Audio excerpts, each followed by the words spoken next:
विश्वानि देव सवितरं परासु यत्कर्त्रं तन्मयासु ब्रह्मा मुरारी त्रिपुरान्तकारी भानु शशिवो विसुतो बुधश्च गुरुश्च शुक्रः शनिराव केतवः सर्वे ग्रहाः शान्तिकराः भवन्तु।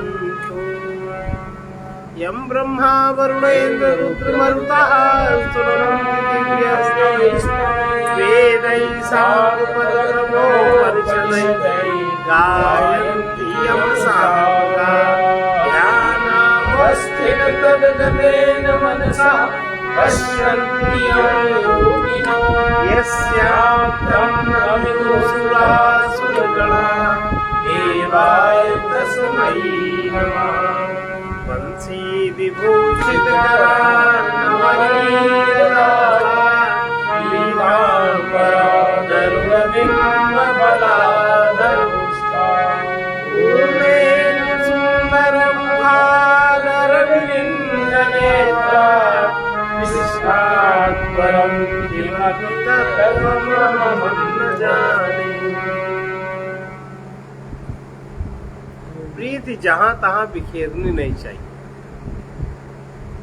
जो नहीं सो अच्छा लग गया, इतना बुद्धि होनी चाहिए।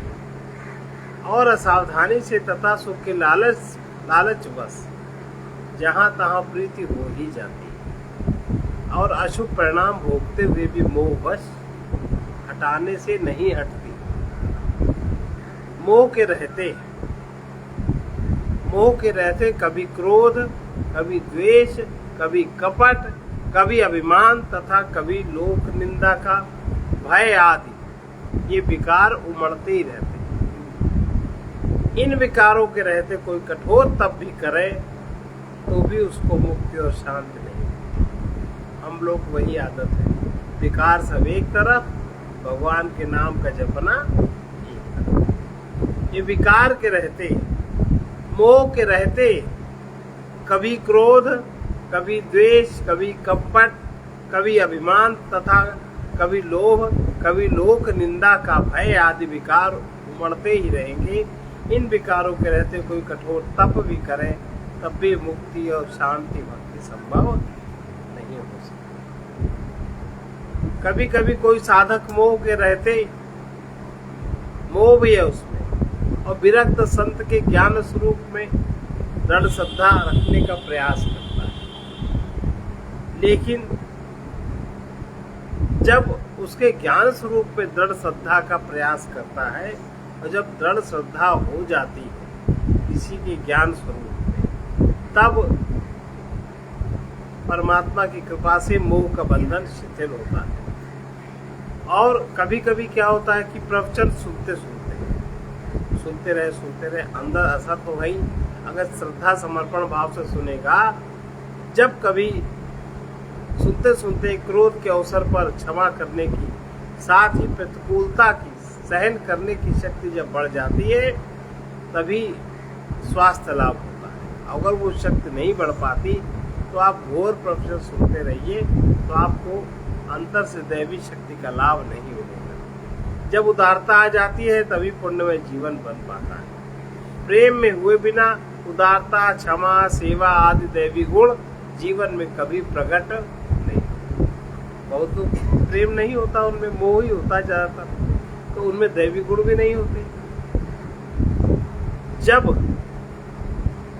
किसी से भी प्रेम करो तो सावधानी क्या रखनी चाहिए? तो सावधानी ये रखनी चाहिए कि पहली बात तो ये देखो तुम प्रेम किससे करते हो, और जो भी अपने सामने जो भी दिखाई देगा वो सब अपने अंदर भर जाएगा।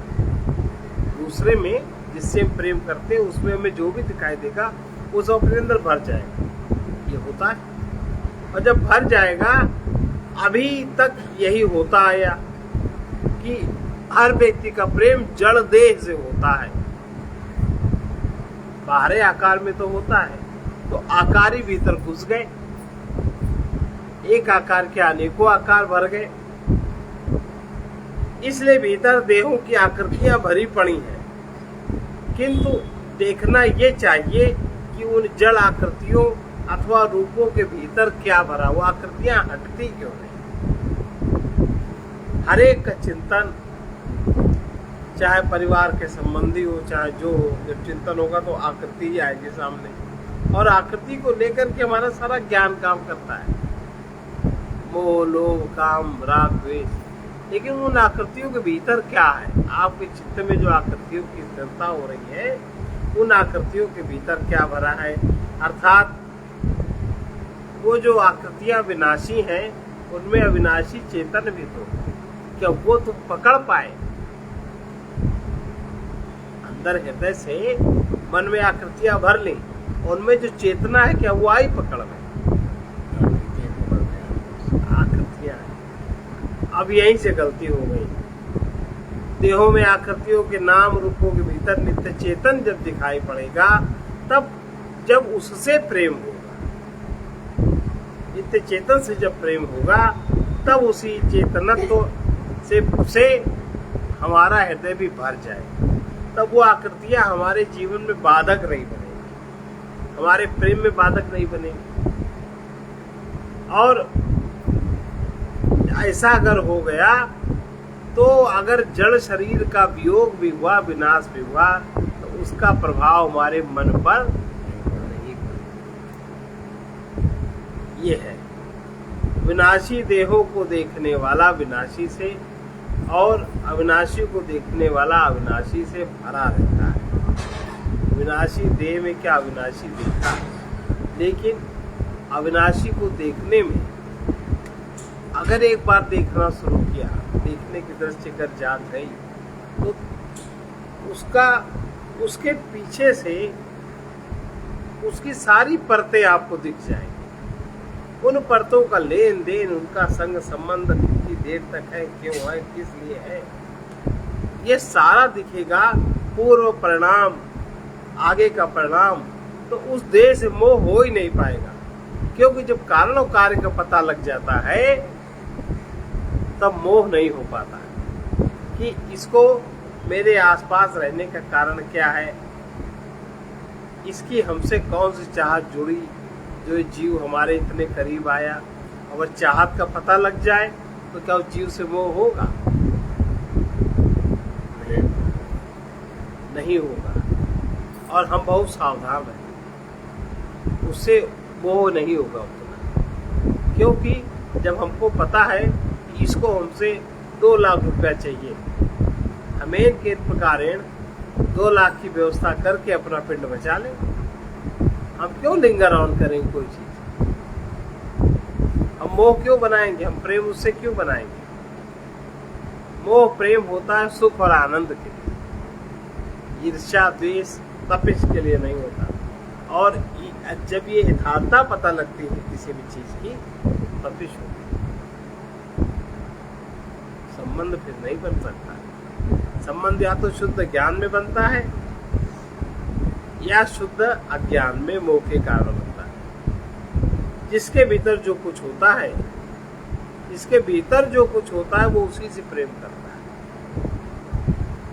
हमारी आपकी जीवन की साधना तभी पूरी हो सकती है जब हमारा प्रेम जड़त्व की सीमा के पार असीम परमात्मा तक हम ले जाएं। लेकिन बुद्धि में, विचार में, विवेक पूर्वक विचार करने के पहले हम नहीं ले जा सकते। कहाँ ले जा सकते? अंदर मनों में आकृतियां टकराती, आकृति के पार कहाँ हम जान पाते? हम किसी के मन को कहाँ समझ पाते? कोई भी संबंध जिंदगी भर रहता है, क्या एक दूसरे का मन भी किसी को समझ में आता है? कुछ ज्यादा समझे, कुछ आदतें समझ में आ जाती है, इसके अलावा हम कहाँ समझते? तो कोई एक व्यक्ति भी हमसे तृप्त संतुष्ट नहीं हो पाता। ये जीवन की बहुत बड़ी असफलता है। हर व्यक्ति उधार का लगता है, जो अपने समग्र हृदय से सत्य का, परमात्मा का, आत्मा का मूल्य बढ़ा देता है। जो हृदय से, अंदर से जिसके जीवन में आत्मा का परमात्मा का मूल्य बड़ा होता है, वही बाहर की वस्तुओं व्यक्तियों का लोभ और मोह उसी के जीवन में छूट पाता है। इसके हृदय में चैतन्य का, आत्मा का, परमात्मा का मूल्य बड़ा होता है, उसका लोभ और मोह उनकी सेवा के लिए छूट जाता है।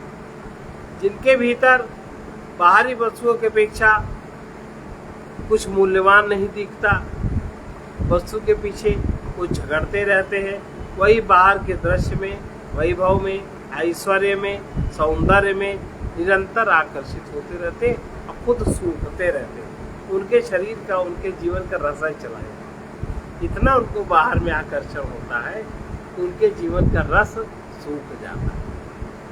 जिसका प्रेम किसी वस्तु व्यक्ति में फंस जाता है, जिसके भीतर संकल्प एवं विचार नहीं उठते, जिसका प्रेम किसी वस्तु व्यक्ति में फंसा और फिर वो अपने प्रेम को छुड़ा लेता है, उसका प्रेम बंधन रहित हो जाता है। जिसके भीतर संकल्प और विचार नहीं उठते, वो जहाँ कहीं है वही प्रभु की उपासना में है, वो जो कुछ करता है वही पूजा है। अभी कितना सरल है। जिसका प्रेम वस्तु और व्यक्ति में फंसा नहीं, जिसके अंदर संकल्प विचार नहीं उठते, बस दो बातें, वस्तु और व्यक्तियों से प्रेम न हो और मन में संकल्प, बुद्धि में विचार न उठे। जब वस्तु व्यक्ति में प्रेम फंसा नहीं है तो पदार्थ संबंधी विचार भी नहीं होंगे, व्यक्ति संबंधी विचार नहीं होंगे, शून्य शांत होंगे। तब वो व्यक्ति जहाँ कहीं भी है उसके द्वारा प्रभु की उपासना हो रही है। वो जो कुछ भी करता है वही पूजा है। वो स्वागत तो सभी का करता है और उसके भीतर आकृति किसी की नहीं। जिसके भीतर जड़ नाम रूप भर जाते हैं, उसके भीतर पत्थर से भी अधिक कठोरता आ जाती है। इसलिए किसी पत्थर में भगवान की मूर्ति को गढ़ लेना बहुत आसान है, परंतु मानव की भीतरी प्रकृति को दिव्यता में बदलना बहुत कठिन है। केवल दो काम अगर हो जाए, किसी वस्तु व्यक्ति में प्रेम न फंसे और मन में संकल्प विचार न हो, मनुष्य जीवन का कर्तव्य कर्म इतने में ही पूरा हो, इसके अलावा कुछ नहीं। वो जो करेगा सो पूजा, जहाँ रहेगा वो उपासना में रहेगा, जो कुछ करेगा पूजा स्वागत सभी का करेगा, पर किसी की आकृति का प्रभाव उस पर। जो अपने भीतर कठोरता और कोमलता का निरीक्षण नहीं करता, जो कि करते रहना चाहिए, ईर्ष्या, क्रोध, द्वेष, घृणा आदि आसुरी वृत्तियों से हृदय कठोर होता है। ईर्ष्या, क्रोध, द्वेष, अन्य आसुरी वृत्तियों से हृदय कठोर होता है और क्षमा, दया, करुणा, उदारता, सहानुभूति, प्रीति, इन दैवी वृत्तियों से जो पूर्ण है उसी का हृदय कोमल हो पाता है। बाकी हृदय कोमल नहीं हो पाता। जिसका हृदय किसी को प्रेम करता है, उसके लिए उदार रहता है, उसको क्षमा भी कर देता है, इससे प्रेम होता है। प्रेम की सीमा के बाहर मनुष्य में कहीं भी मानवता का परिचय नहीं मिलता।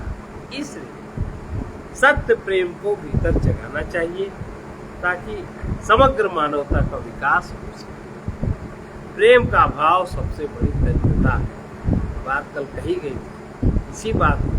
प्रेम का सर्वोपरि प्रभाव किसी संत में देखा जाता है और सर्वोपरि अभाव जिस व्यक्ति में प्रेम का होता है वही व्यक्ति दरिद्र है।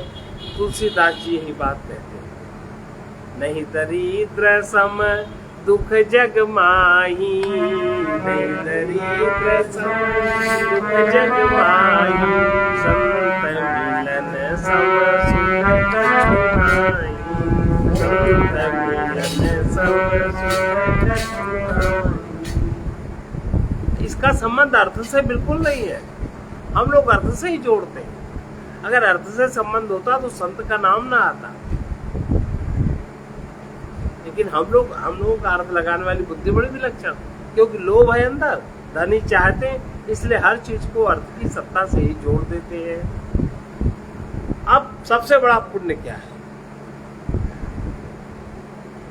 सबसे बड़ा पुण्य है। प्रेम पूर्वक निष्काम दान सर्वोपरि पुण्य। प्रेम पूर्वक निष्काम दान।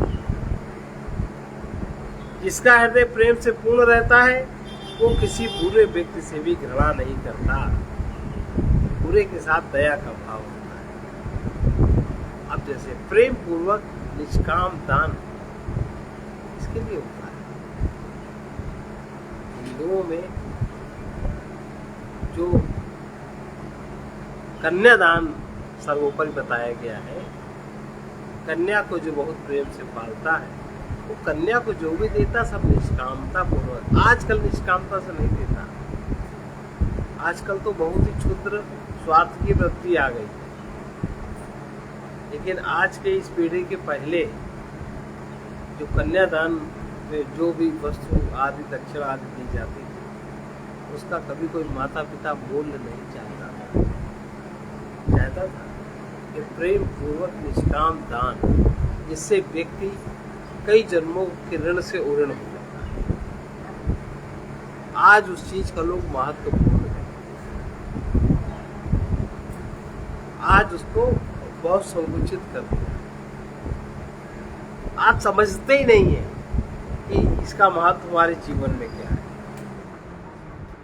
आज वो अजीब सी बात है,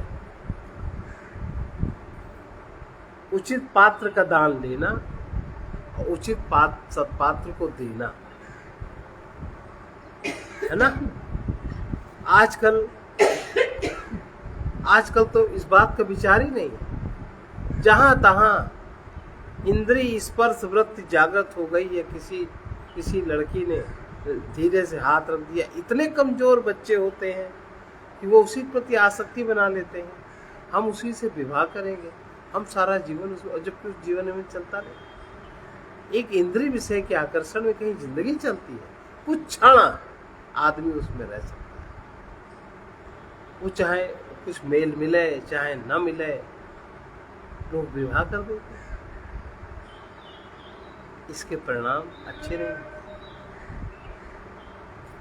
उनकी संतानों में पितृदोष, काल सर्प योग, चांडाल योग ये सब पाए जाते हैं। उनकी जो संतानें होती, क्योंकि वो केवल वृत्तिगत संबंध है और वृत्तिगत संबंध में अनेक वृत्तियों का दोष भी होता है। अब कौन सा जीव आएगा तुम्हारे यहाँ? वही जीव आएगा जो तुम्हारी विरोध का। तुम कहते हो कि हमने प्लान किया, तुमने क्या जीव आने का प्लान किया? तुम्हें क्या पता कौन सा जीव आ जाएगा। तो जैसा तुम्हारा मेल है उसी प्रकार का जीव आएगा। पीढ़ी बिगड़ गई, मार तो डालोगे। आजकल इस निष्काम पुण्य का, निष्काम दान का महत्व घट गया, जो कि प्रत्येक गृहस्थ को कन्या के माध्यम से मिलता था। ये समाज की कल्पना थी, व्यक्ति की कल्पना थी कि व्यक्ति सर्वोपरि इससे मुक्त होकर के गंगा स्नान करता था कि हम मुक्त हुए। ऐसा होता था ना। आज एडवांस ज्यादा है, चाहे चमारी ले आवे, चाहे बनिया ले आवे, चाहे ठाकुर ले आवे, और इतना मोह, इतनी जड़ता है। हाँ ठीक, पसंद किया तो कर। ऊंच नीच को समझाना नहीं, कुछ करना नहीं। पितरों के प्रति कितना अपराध हो गया, देवताओं के प्रति कितना अपराध हो गया, आपकी पीढ़ी के पूर्वजों के प्रति कितना अपराध हो गया। सबके हिसाब से तुम्हें गुजरना पड़ेगा। वो रास्ता शुरू हो गया, कई जन्मों तक ये ऋण नहीं मिटेगा। कहाँ से तुम अपने कल्याण के लिए आगे बढ़ पाओगे? रास्ता बंद हो गया। इसलिए पहले के समय में विवाह आदि बहुत विचार के होते थे, ताकि कहीं कोई गड़बड़ी ना हो, हमारा रास्ता न रुके।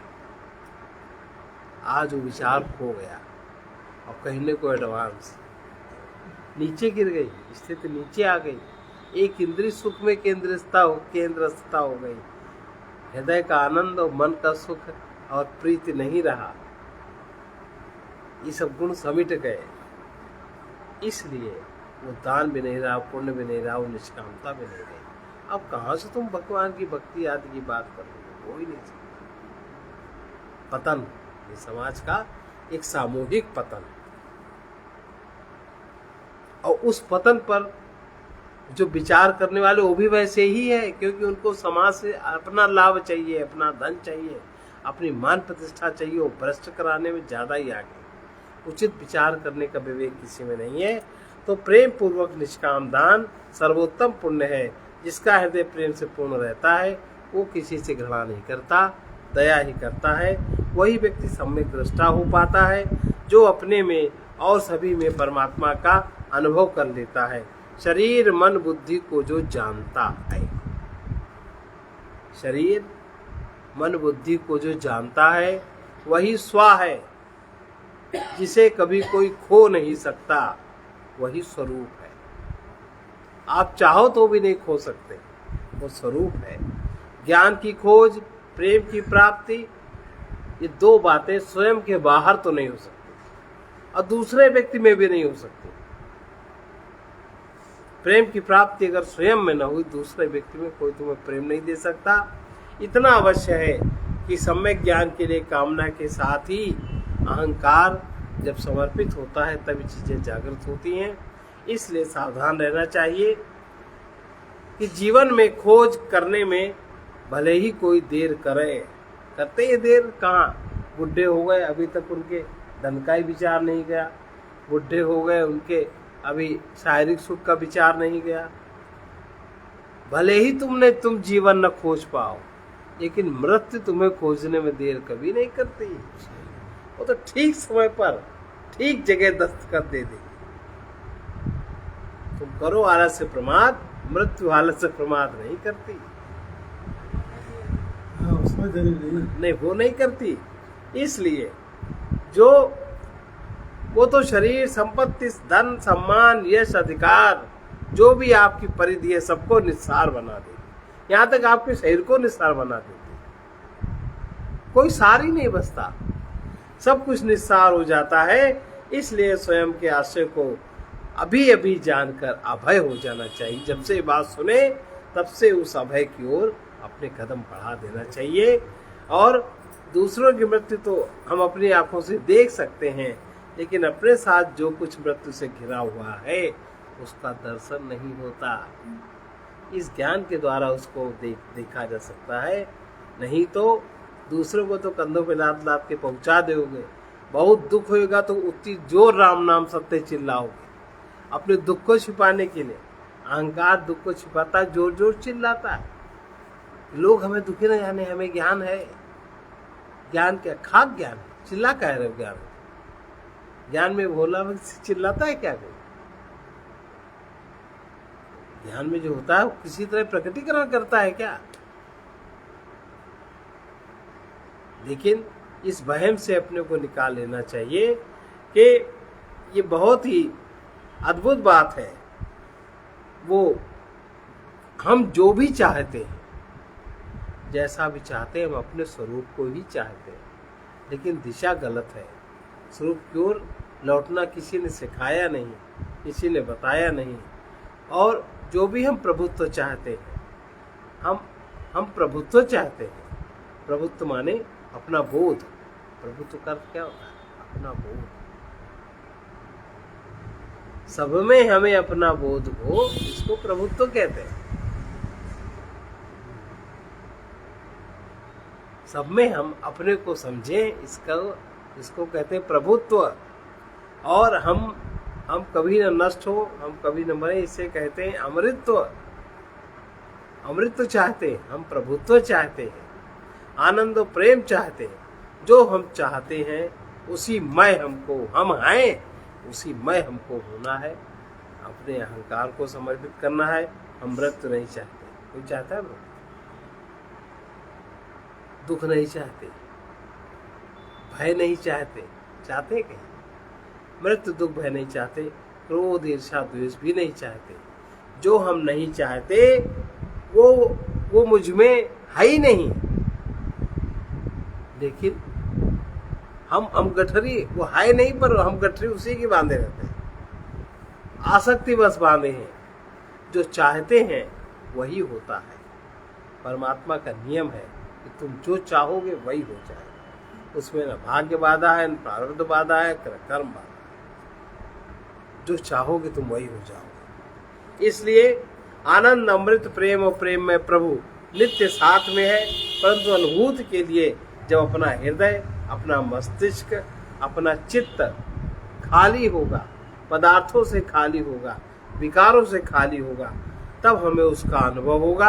अगर खाली नहीं होता तो फिर हम अपने को मृत्यु अथवा दुख, मोहादि विकारों से घिरा पाते हैं, निरंतर भयभीत रहते हैं, निरंतर कंपन करते हैं, कंपन होता रहता है।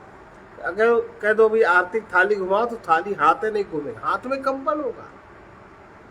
ये कौन से कंपन है जिनको तुम न बाहर निकाल पाए न अंदर जा ही नहीं सकते, वो सब बीचे में अटके हैं, तो शरीर भी टेढ़ा मेढ़ा हो रहा है, उनको बाहर निकाल ही नहीं सकते। इसलिए शरीर के साथ रेचन क्रिया आवश्यक है, मन के साथ रेचन क्रिया आवश्यक है, बुद्धि के साथ रेचन क्रिया आवश्यक है। इसलिए बहुत ज्यादा, बहुत प्रयास करके रेचन पे ध्यान देना चाहिए, संग्रह पे ध्यान नहीं करना चाहिए। प्रेम विहीन व्यक्ति शोषण भले ही करता रहे, वो शोषण करता है, सेवा नहीं कर सकता, संग्रह तो बहुत करता है, निष्काम होकर दान नहीं कर पाता, कभी कुछ देता भी है तो वो लेने के लिए ही देता है। देवताओं को भी समर्पित करता है तो लेने के लिए समर्पित करता है। जिसके पास प्रेम नहीं है, इसलिए सावधान रहना चाहिए कि अगर हम जिसके लिए व्याकुल हैं वो वही विद्यमान है जहां हमारी दृष्टि पड़ रही है, जहां हम देख रहे हैं वो वही विद्यमान है। अब उससे भले ही उसी से मिले हुए उसके मिलन की हम प्रतीक्षा करें, वो सत्य अभी है, यही जो मृत्यु से रहित है वो अभी है, वो यही है और वो हम में ही है। हम उसी में होकर उसको खोज रहे हैं, उसी की खोज में खोज रहे हैं। ये कैसा रहस्य है। इस अज्ञान का पर्दा जब तक नहीं उठता तब तक हम अतृप्त ही रहते हैं, अतृप्त हम मर जाते हैं। इसे समझने के लिए प्रज्ञा की जागृति चाहिए, जो कि सत्य से प्रकाशित होती है, समाधि में जो खुलती है। इतना ऊंचे उठने की बात चाहिए। जब तो जीवन में अपने प्रभु की, अपने प्रभुत्व की अभिलाषा को प्रधान करना चाहिए, बाकी अभिलाषा को प्रधान न करें। प्रभुत्व माने दीदी अधिकार होता है, प्रभुत्व माने अधिकार, तो अधिकार तो अरे तो अधिकार इसके लिए और कोई शब्द आप प्रयोग करें। हम अपनत्व का ही तो अपने अंदर जो है वही तो मत चाहते बाहर। हाँ, तो हम क्या चाहते हैं? प्रभुत्व चाहते हैं अपना, सब लोगों में हमारा प्रभुत्व हो, हर व्यक्ति में हमारा प्रभुत्व हो। प्रभुत्व माने अधिकार नहीं होता, शुद्ध अधिकार से लोग जोड़ लिया है लोगों ने, पर है नहीं। प्रभुत्व माने प्रभुता, प्रभुता माने बोध, बोध माने जागृति। तो जो जागेगा वही तो समझ पाएगा कि लोगों में हमारा किस प्रकार का अधिकार है। लेकिन आज इस शब्द का बड़ा हल्का यूज करते हैं।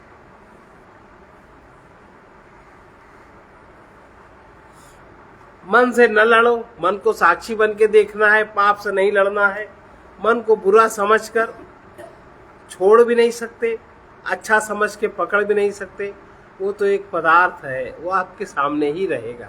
बस मन में जो हम डालें सोच समझ के डालें, ताकि भयानक दृश्य हमारे सामने ना हो। इतनी सावधानी आवश्यक है। इस प्रकार प्रभु के योग की सतत प्रतीक्षा। प्रभु माने स्वयं, प्रभु माने भगवान नहीं होता, प्रभु माने स्वयं। स्वयं से हमारे मन का जो योग है वो किस प्रकार जागृत हो, इसकी सतत प्रतीक्षा जहां शुरू हुई, समस्त पाप स्वयं ही नष्ट हो जाएंगे, मन स्वतः जागृत हो जाएगा। ऐसा होता है कि नहीं? प्रभु ने अपना चेतन, प्रभु माने स्वयं। हाँ, प्रभु माने उसमें मांडुक्य उपनिषद में प्रभु माने आत्मा, आत्मा को प्रभु कहा। इसलिए हम जहां कहीं भी हैं, जहां कहीं भी हैं, प्रभु के सन्मुख हो जाए, पदार्थ की ओर से अपना मुंह हटा ले, और जिसकी सत्ता से, जिसकी चेतना से हम सब कुछ देख रहे हैं, जो कुछ देख रहे हैं उसे न देखकर उसे देखे जिस चेतना में, जिस प्रकाश में सब कुछ अनुभव किया जा रहा है। एक ही पक्ष दिखता, एक पक्ष नहीं दिखता, तो दोनों पक्ष देखे। संसार से विमुख होते ही साधक प्रभु के अर्थात स्वयं के सन्मुख हो जाता है ना। लिखा है रामचरितमानस में, सन्मुख होए जीव मम जबहि, सन्मुख होए जन्म कोटि अघनाशय तवहि, जन्म कोटि अघनाशय। सच्चा प्रेमी वही है जो जिसका हृदय बांसुरी की तरह होता है, अर्थात जिसके अंदर कुछ नहीं होता, भीतर से अहंता ममता कामना जिसकी शून्य हो जाती है। जो भीतर से शून्य होता है उसी में संगीत के सुमधुर स्वर जाग सकते हैं, उसी में संगीत प्रकट हो सकता है। और जिसमें कुछ भरा है उसमें आप संगीत निकाल नहीं सकते। आकाश तब तो वहाँ काम नहीं करेगा। केवल बजाने वाला कलाकार हो अगर, तो आकाश तत्व में कितने तरह की सुंदर दुनिया निकाल लेता है। व्यक्ति के संकल्प के अनुसार ही जीवन की रचना बनती है। अब इस जन्म में अभी जिस तरह का संकल्प जीवन में घूम रहा है, अगला जन्म उसी में तय हो रहा है। जिस तरह के कर्म हमसे हो रहे हैं, अगला जीवन उसी तरह का तय हो रहा है। हमें पता नहीं रील क्या क्या ड्राइंग बनती जा रही है, और वही ड्राइंग जब देखी जाएगी तब उसी के अनुसार हमारी आकृति, हमारी प्रकृति, हमारा मन, हमारा तन हमको मिल जाएगा। इसलिए जिसका संकल्प शुभ और सुंदर सत्य नहीं है, जो शुभ सुंदर सत्य की ओर नहीं जाता, वही है सत्संगी। वो असत पदार्थों से इतना घिरा हुआ है, असत का संग उसने इतना ज्यादा किया है कि उसकी चेतना ही मूर्छित हो गई है। सत्संग से शुभ संकल्प की जागृति होती है। शुभ संकल्प वही है जिसकी पूर्ति के लिए संसार में किसी वस्तु, किसी व्यक्ति का आश्रय न लेना पड़े, किसी की आवश्यकता न रहे। शुभ सुंदर एवं सत्य संकल्प उसे ही कहा जाएगा जिसमें किसी से कुछ प्राप्त नहीं करना है, वरन जो हमें नित्य प्राप्त है उसका हमें अनुभव करना है। अनुभव के अनुसार हमें उसका सदुपयोग करना है। ऐसे सदुपयोग में जब तक हमारी दृष्टि नहीं खुलती, तब तक हमारी खोज चालू रहती है। सत्य की चर्चा सुनते हैं और उसे ही सत्संग मानकर संतुष्ट होते रहते हैं, जबकि सत्य की चर्चा सुनना सत्संग नहीं है। जब अंतर्दृष्टि खुलती है तभी सब में सब सत्य के परमात्मा के दर्शन होते हैं। वहाँ केवल देखने के लिए सावधान रहना पड़ता है, कुछ करना नहीं पड़ता। सतत जागरूकता की आवश्यकता है। जागरूकता और सजगता, इन दो चीज़ों की आवश्यकता है। केवल देखने के लिए सावधान रहना है, न कुछ छोड़ना है, न कुछ पकड़ना है, केवल देखना भर है। जो देखते हैं उन्हीं को देखकर ऐसा समझ में आ पाता है कि पकड़ने छोड़ने का जहाँ विचार नहीं है, न पकड़ने का विचार है न छोड़ने का विचार है। किम करणीयम किम ना करणीयम ये विचारे नहीं, वो जीवन पशुता का होता है। वहाँ पशु प्रवृत्ति से पता नहीं। जहाँ ग्रहण एवं त्याग का विचार है वो जीवन मनुष्यों का होता है। क्या करना है, क्या नहीं करना है, कैसे रहना, कैसे नहीं रहना। जहाँ ग्रहण के योग्य, त्याग के योग्य कुछ दिखता ही नहीं, सब विचार शांत है, वो स्थिति दिव्य है, उसी को अनुभूति कहते हैं। ऐसा निष्कामता आने पर बात समझ में आ जाती है और हम प्रेम करते नहीं बल्कि स्वयं हम प्रेम हो जाते हैं।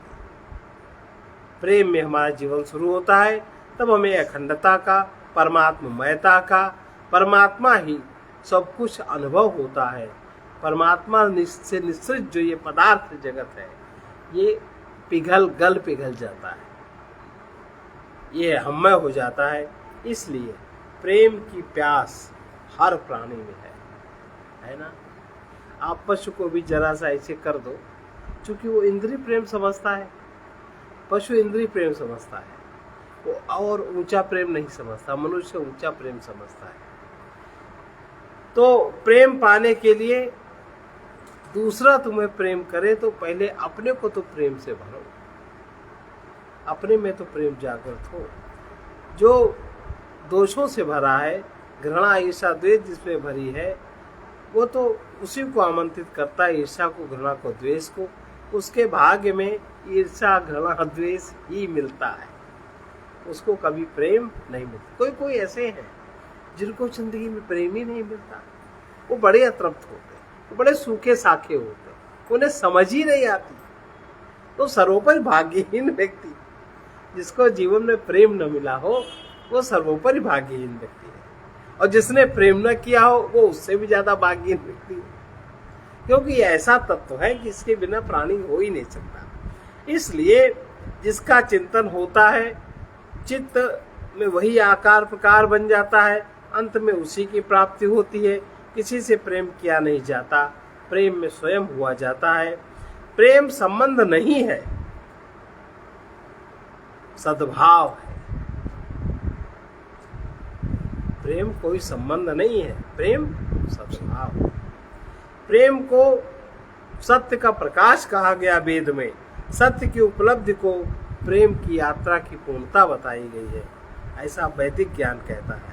वास्तविक ज्ञान तो प्रेम में ही प्रकट होता है, इसके नीचे नहीं प्रकट होता। जहाँ प्रेम नहीं, वही अज्ञान है। प्रेम उस दिन परिपूर्ण होता है जिस दिन हमारे प्रभुत्व के बाहर कोई होता ही नहीं। फिर से वही शब्द आ गया, प्रभुत्व माने अधिकार। अपना अधिकार कहाँ है? तुम ही तो केवल हो अपने, अपना अधिकार तुम्ही में परमात्मा। हो अपना अधिकार तुम्ही में परमात्मा। क्या मांगू जब जीवन का सब भार तुम्ही में परमात्मा। जब जीवन का सब भार तुम्ही में परमात्मा। ऐसा वही तो अपना है जो कितने भी शरीर मिले छोटे, पर वो सत्ता जो कितने हमारे साथ रहती है। अब चूंकि हमारी दृष्टि केवल बहिर्मुखी है, कुछ अंदर हम समझे ही नहीं है, तो हमें वो चीज समझ में नहीं आती। स्वयं के अंतर्गत जो निरंतर रम रहा है, जिसमें निरंतर रमण हो रहा है स्वयं का, उसे जान लेने पर प्रेम प्रकट हो जाता है। और तपस्वी त्यागी के भीतर प्रेम के सुप्त रहने से, जिनके अंदर जितना प्रेम सुप्त रहता है उतना उसमें काम प्रधान रहता है। और जब प्रेम बढ़ता है तो काम विलीन हो जाता है। प्रेम के अभाव में ही सेवा उपासना साधना के साथ दुखों की प्रतीति होती है। जहाँ ज्ञान नहीं है वहीं प्रेम का अभाव होता है।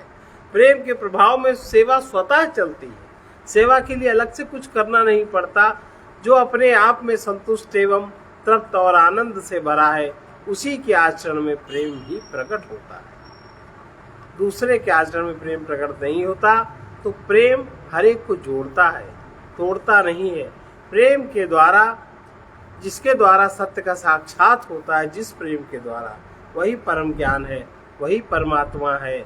और पृथ्वी पर जो प्रेम है वही परलोक में परमात्मा कहा जाता है। इसलिए सबको, प्राणी मात्र को प्रेम की दृष्टि से देखना चाहिए, प्रेम करना नहीं चाहिए, प्रेम की दृष्टि से देखना चाहिए। द्वेष घृणा किसी से भी नहीं करनी चाहिए। प्रेम के द्वारा ही कोई प्रार्थना पूजा सिद्ध होती है। प्रेम के साथ सर्वत्र सतर्कता। प्रेमी व्यक्ति सर्वत्र सतर्क होता है, बेहोश लल्लू जल्लू नहीं होता। हम लोग जाने प्रेम का क्या अर्थ समझते हैं।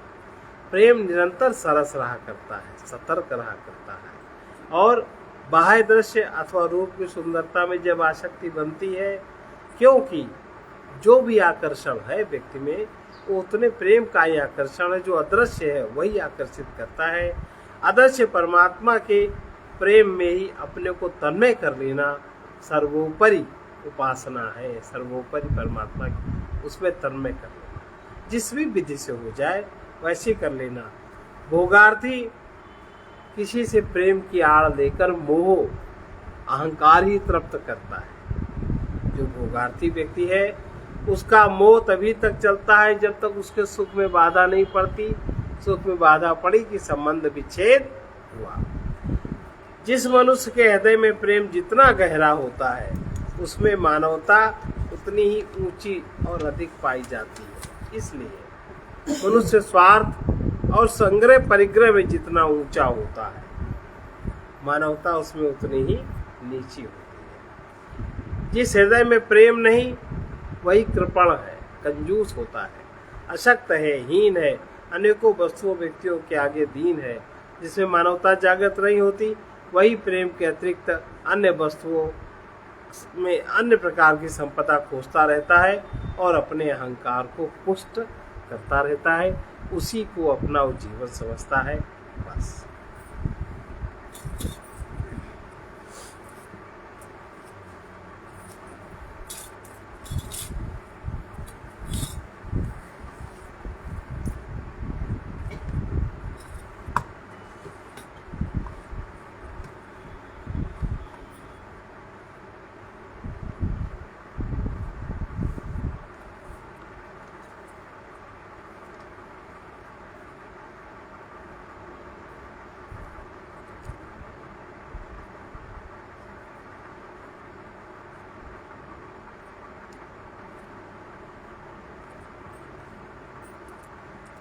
आनंद सिंधु परमेश्वर को मन भजले बारंबार।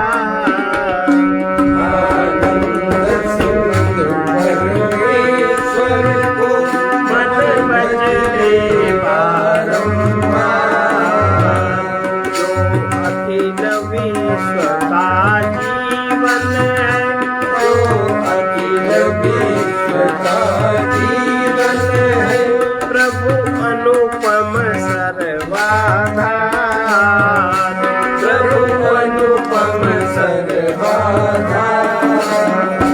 जिसके कारण नाना तन धर, जिसके कारण नाना तन धर। क्यों भटक रहे हैं इधर उधर, क्यों भटक रहे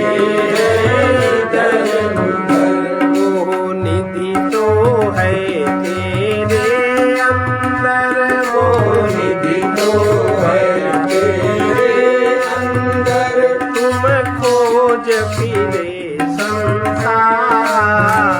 तुम खोज फिरे संसार। आनंद सिंधु परमेश्वर को, आनंद सिंधु परमेश्वर को मन भजले बारंबार।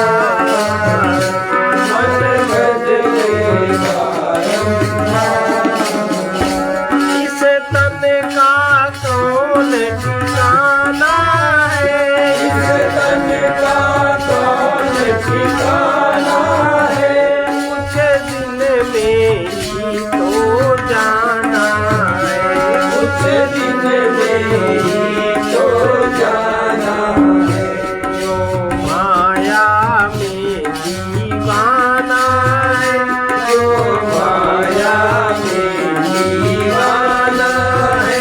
कर ले अपना उद्धार, कर ले अपना उद्धार। जो अखिल विश्व का जीवन है, जो अखिल विश्व का जीवन है। प्रभु अनुपम सर्वाधार। प्रभु अनुपम सर्वाधार। धन है तो कुछ नेकी कर ले, धन है तो कुछ नेकी कर ले। बल विद्या से भक्ति भर ले, बल विद्या से भक्ति भर ले। सद्गुरु का आश्रय धर ले,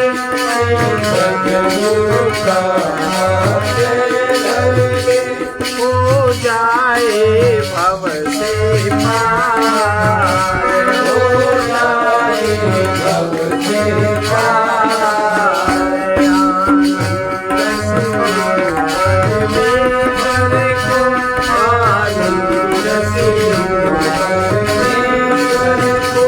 मन भजने बारंबार,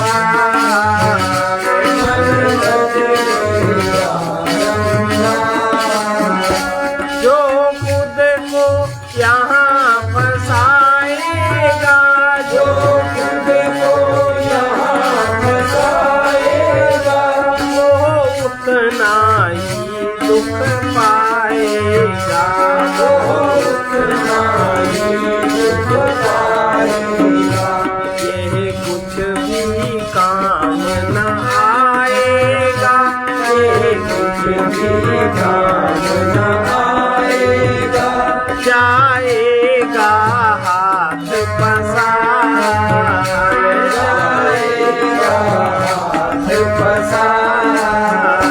मोहन भी तो है तेरे अंदर, मोहन भी तो है तेरे अंदर, तुम खोज फिरे संसार, तुम खोज फिरे संसार। जब जाग गया तो सोना क्या, जब जाग गया तो सोना क्या, यदि समझ गया तो रोना क्या, यदि समझ गया तो रोना क्या। पाकर के अब फिर खोना क्या, पाकर के अब फिर खोना क्या। ये पथिक मुक्ति का द्वार, ये पथिक मुक्ति का द्वार। आनंद सिंह पर करे को, आनंद सिंह पर करे को, मन भजने बारंबार, मन भजने बारंबार। जो अखिल का जीवन है, जो अखिल का जीवन है, प्रभु अनुपम सर्वाधार, प्रभु अनुपम सर्वाधार। जितना वैराग्य प्रबल होगा उतना ही शीघ्र योग होगा। जब तक शव को शव नहीं जान लेते तब तक शिव की प्राप्ति नहीं होती। विचार करो, जो कुछ भी दिख रहा है क्षण क्षण सब मिट रहा है। जो पहले था वो अब नहीं रहा, जो कुछ है यह भी न रहेगा। इसको निरंतर स्मरण रखना चाहिए। सर्वे भवन्तु सुखिनः,